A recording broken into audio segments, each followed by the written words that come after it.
গরিব রে দিলে লস হইবে না ভাই। ও কি হয়? এই গরিব রে কেউ কিছু দিয়ে যান ভাই এই গরিব রে কিছু ভিক্ষা দিয়ে যান ভাই। ভাই আমিও গরিব, আমারও দিয়ে যান ভিক্ষা ভাই। দয়া করে আমি গরিব, গরিব রে দিয়ে আমার যান দেন ভাই, আমার দেন, আমি ভাই। গরিব ভাই, আমার দিলে ভাই, ভালো আমি হইতো গরিব ভাই, মানুষ, দেন না আমারে ভাই। দেন, ভাই আমারে দেন আমারে। আমারও দিছে। কি রে হালার ভালাই দি মোর পরে লাথি মেরে দেছে। আমার শালা তুই কি এখানে বইছো আমার পাইন মারতে, আমার পাইন মারতেইছো এখানে। মাইন্ডার পো তুই এখানে আইছো কি আমার পাইন মারতে? হালার ভালাই মাইন্ডার পো।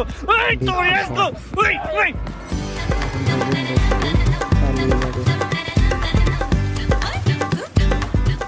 কে কতটা ভালো মানুষ সেটা যদি বুঝতে হয় একবার তার প্রতিদ্বন্দ্বী হয়ে দেখুন, তাহলেই বেরিয়ে আসবে তার আসল রূপ। ভিডিওটি ভালো লাগলে অবশ্যই একটি শেয়ার করে দিন।